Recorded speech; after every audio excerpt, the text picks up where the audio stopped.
बिजली से चलने वाले मशीन में अगर उसके तार में कहीं पे शॉर्ट सर्किट हो तो क्या होगा। हो सकता है उसके किसी बल्ब में विद्युत का प्रवाह ज़्यादा हो जाए, हो सकता है उसका कोई बल्ब हाई वोल्टेज के कारण फ्यूज हो जाए, या हो सकता है कोई अलार्म बज जाए, या कोई मोटर ज़्यादा तेज गति से चलने लग जाए। हमारे मस्तिष्क में भी ऐसे हजारों सैकड़ों सर्किट होते हैं जिनके अंदर करंट का फ्लो होता है, और इन सर्किट्स के कॉम्प्लेक्स एक जटिल संरचना समूह के द्वारा हमारा मस्तिष्क हमारे शरीर को नियंत्रित करता है। अब अगर उसमें से किसी एक सर्किट में अचानक से शॉर्ट सर्किट हो जाए तो उसके चलते जो हमारे शरीर में जो लक्षण पैदा होंगे उसे हम सीजर यानी मिर्गी का दौरा कहते हैं। अब उस मिर्गी के दौरे के दौरान हमारे शरीर में क्या लक्षण उत्पन्न होंगे यह इस बात पर निर्भर करता है कि किस सर्किट में, ब्रेन के किस हिस्से में शॉर्ट सर्किट हुआ हो।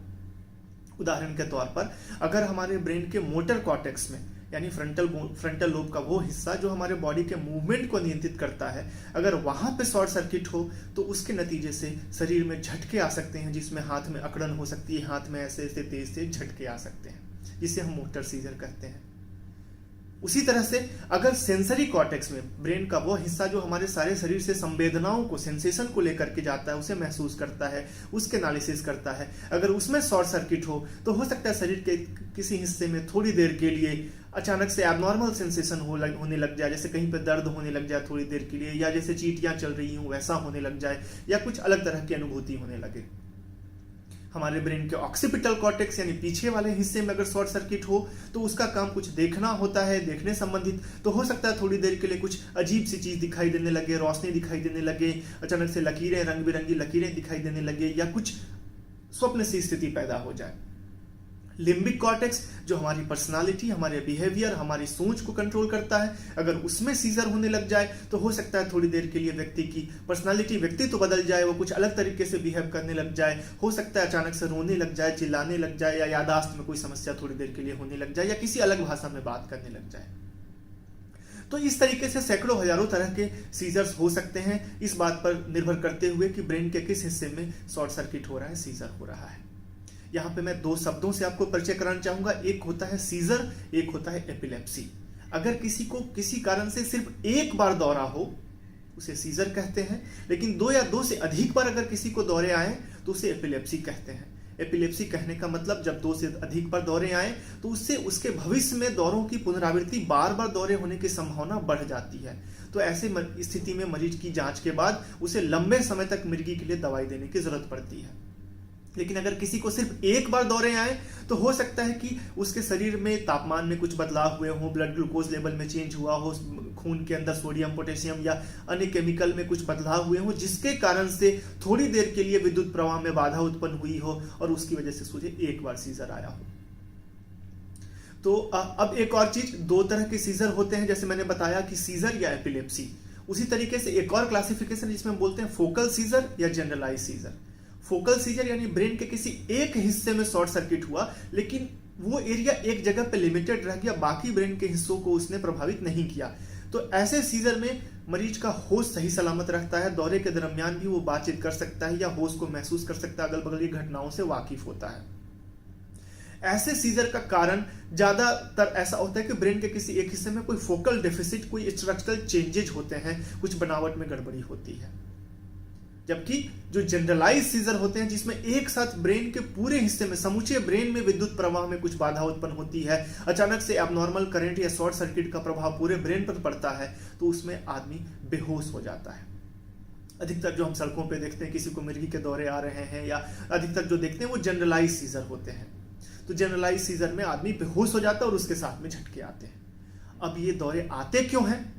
तो 60 to 70% केसेस में जब हम मरीज की जांच के दौरान ये पाते हैं कि ब्रेन में कहीं ना कहीं कुछ ना कुछ बनावट में गड़बड़ी आती है। जैसे कि किसी को, जैसे इंडिया में अगर हम इंडियन सेटअप में बात करें तो मोस्ट कॉमन कारण होते हैं कि पेट में जो होने वाले कीड़ा, कृमि होते हैं, वर्म्स होते हैं, वो घूमते घूमते ब्रेन में पहुंच जाते हैं, जिसे हम न्यूरोसिस्टिक सर्कोसिस कहते हैं। या ब्रेन के अंदर ट्यूबरक्लोसिस पड़ा होता है, या चोट के दौरान ब्रेन में कहीं पे खून के थक्के जम जाते हैं, या किसी को लकवा पड़ जाता है, या बचपन से ही उसके ब्रेन में कुछ ना कुछ ऐसी बनावटी खराबी रह जाती है जिसके कारण से उसे बार बार दौरे पड़ने की संभावना होती है। जबकि 30 to 40% केसेज में सारी जांचों के बाद भी हम उसके जड़ तक या कारण तक नहीं पहुंच पाते हैं। हो सकता है उसमें कुछ जेनेटिक कारण हो या उसके सर्किट में कुछ इस तरह की संभावना हो, कुछ खराबी हो, जिसके कारण उसे दौरे पड़ने की आशंका रहती है, बार बार दौरे पड़ सकते हैं। तो वैसे व्यक्ति जिसमें हम सीजर का कारण समझ जाते हैं, तो उस कारण का इलाज करने से दौरों से हम मुक्ति पा सकते हैं। 2 से 3 साल या 4 साल तक की दवाइयां देने के बाद जब हम मेन कारण को अगर ट्रीट कर लेते हैं तो सीजर की रोकथाम हो जाती है, सीजर से हमें मुक्ति मिल जाती है, क्योर मिल जाता है। लेकिन जहां हमें कारण नहीं पता होता है, उस कंडीशन में हो सकता है कि जिंदगी भर उन्हें मिर्गी के दौरे की दवाई देनी पड़े। लेकिन सीजर को सोसाइटी में एक टैबू की तरह रखा जाता है कि जिसे सीजर होता है उसे हम कुछ पुराने जन्मों के पापों का फल मान लेते हैं या किसी भूत प्रेत का प्रकोप मान लेते हैं। ऐसा कुछ भी नहीं है। तो ऐसे हमें उस व्यक्ति को, सीजर वाला व्यक्ति दवाइयों के साथ एकदम नॉर्मल जीवन जी सकता है, वो सारे काम धंधे नॉर्मल तरीके से कर सकता है, तो उसके साथ टैबू जोड़ने की जरूरत नहीं है। अब अगर किसी के साथ दौरे आ रहे हों, अगर हमारे सामने किसी व्यक्ति को दौरे आ रहे हों, तो हमें क्या करना चाहिए? सबसे पहली बात, उसके हाथ पैर को बिल्कुल पकड़ने की कोशिश ना करें। ऐसा नहीं है, वो कॉन्ट्रैक्शन जो जर्क्स आते हैं, झटके आते हैं, काफी पावरफुल होते हैं, फोर्सफुल होते हैं। तो अगर हम रोकने की कोशिश करेंगे तो ऐसा नहीं कि उससे हमारे रोकने से वो दौरे रुक जाएंगे, बल्कि उसके उल्टे हो सकता है उसके शरीर में कहीं पे फ्रैक्चर हो जाए, कहीं पे इंजरी हो जाए, कहीं पे चोट लग जाए। तो ऐसा करने की कोशिश न करें। हाँ, हम ये कर सकते हैं कि उसे सीधे समतल सरफेस पे, एक समतल जगह पे, जमीन पे करवट की बल लिटा दें। उससे 2 फायदे होंगे, अगल बगल किसी चीज से हाथ पे टकराएंगे नहीं, तो उसे चोट नहीं लगेंगे, नंबर 1। नंबर 2, जो मुंह में झाग बनते हैं वो झाग सीधे बाहर की तरफ निकलेंगे, ना कि उसके सांस की नली में जा करके उसके सांस में रुकावट पैदा करेंगे। नंबर 3, कभी कभी जबड़ों में भी कॉन्ट्रैक्शन होता है, झटके आते हैं, तो अगर आसपास चम्मच जैसी कोई हार्ड वस्तु हो तो उसे दोनों दांतों के बीच में, जबड़ों के बीच में रख सकते हैं, ताकि हम टंग बाइट को रोक सकते हैं। लेकिन कुछ लोग क्या करते हैं कि इससे आसपास जूता सूंघने लग जाते हैं या चप्पल वप्पल उसके ऐसा बिल्कुल ना करिए, बेवकूफ़ी भरी हरकत है। इससे मरीज को नुकसान ही देंगे, इससे मरीज को कुछ भी फायदा नहीं होने वाला है। नंबर 4, बहुत बार ऐसा होता है कि मिर्गी के मरीज अपनी जेब में मिर्गी की दवाई लेकर के चलते हैं, और अगर कुछ झटके आने लगते हैं तो कुछ लोग क्या करते हैं कि उन दवाइयों को उन्हें खिलाने की कोशिश करने लग जाते हैं। जी नहीं, बिल्कुल ना करें ऐसा। जब भी किसी को झटका आ रहा हो तो वो बेहोशी की हालत में होता है वो व्यक्ति, उसके मुंह में कुछ भी न दे, पानी तो बिल्कुल न दे, कुछ भी न दे, क्योंकि वो मरीज उसे निगलने की स्थिति में नहीं होता है।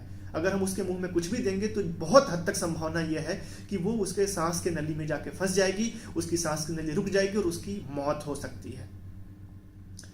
और क्या कर सकते हैं, अगर अधिकतर दौरे 2 से 4 मिनट में खुद ब खुद रुक जाते हैं, तो उन्हें हमें ऐसी सुरक्षित जगह पर के, सड़क पर दौरे अगर आ रहे हो तो उन्हें रोड से हटा करके किनारे में रख दें, ताकि आने जाने वाले वाहन के चपेट में ना आए, कोई दूसरी दुर्घटना ना हो। और जैसे ही दौरे अगर रुक जाते हैं तो फिर उन्हें हम नजदीकी हॉस्पिटल में ले जा सकते हैं, ताकि चेकअप करने के लिए कि आखिर दौरे इन्हें क्यों आए। हो सकता है कभी कभी दौरे लगातार चलते रहे, 5 मिनट से ज्यादा देर तक अगर दौरे चल रहे होते हैं, उसे हम स्टेटस एपिलेप्टिकस कहते हैं। उस कंडीशन में ब्रेन को ज्यादा क्षति पहुंचने की संभावना रहती है, ब्रेन में ऑक्सीजन की मात्रा कम हो जाती है, उसकी वजह से ब्रेन में हाइपोक्सिक इंजरी होने की संभावना रहती है। तो जब भी अगर किसी के दौरे लगातार चल रहे हो तो उसे मुंह से टैबलेट तो बिल्कुल न दें, नजदीकी हॉस्पिटल में ले आए, जहां नसों के द्वारा, IV या IM इंजेक्शन के द्वारा उन्हें हम दौरे रोकने की कोशिश करते हैं, इस तरीके से इलाज करते हैं। अगर किसी व्यक्ति को दौरे की बीमारी है तो उसे क्या सावधानी बरतनी चाहिए? नंबर 1, उसे तो सबसे पहले किसी डॉक्टर के पास जाकर के कारण खोजने की कोशिश करनी चाहिए कि आखिर उसे दौरे क्यों आते हैं। हो सकता है सही जांच से हम कारण तक पहुंच पाए और कारण का इलाज करें तो दौरों से मुक्ति मिल सकती है। नंबर 2, अगर उन्हें जो दवाई लिखी गई है उस दवाई को सही समय पर बिना डोज मिस किए हुए लेते रहें, जब तक कि डॉक्टर की सलाह हो। बिना डॉक्टर की सलाह के हम दवाइयों को छोड़ेंगे नहीं। नंबर 3, बार बार दवाइयों को बदले नहीं, बार बार डॉक्टर को बदले नहीं। कुछ लोगों को लगता है कि डॉक्टर बदलने से हो सकता है दवाइयां मेरी छूट जाएंगी या छोड़ने की नौबत आ जाएगी। नंबर 4, नींद की मात्रा को सुनिश्चित करें। अक्सर ऐसा होता है कि हम सही दवाइयां पे ले रहे हैं, लेकिन अगर नींद सही मात्रा में न लें तो हमें दवाइयां लेते हुए भी दोबारा दौरे आ सकते हैं। नंबर 5, नशा का सेवन न करें, किसी भी तरीके से नशा न करें। अल्कोहल, स्मोकिंग, सिगरेट या इस तरह के ड्रग्स जो एडिक्शन वाले चीज होते हैं, वो अक्सर हमारे मिर्गी की थ्रेशोल्ड को कम कर देते हैं, मिर्गी होने की संभावना को बढ़ा देते हैं। नंबर 5, अगर कोई मिर्गी का मरीज हो तो उसे कभी भी अकेले खतरे वाली जगह पर अकेले न भेजें, जैसे तालाब के किनारे तैरने न भेजें, कुएं के पास न भेजें, या ड्राइविंग करते समय ध्यान रखें। अक्सर जो सीजर वाले पेशेंट होते हैं उन्हें ड्राइविंग करने से मना किया जाता है, क्योंकि अगर गलती से किसी भी कारण से उस समय अगर दौरे आए तो उसे उनकी जान को नुकसान हो सकता है या आसपास दूसरे लोगों को भी जान को खतरा हो सकता है।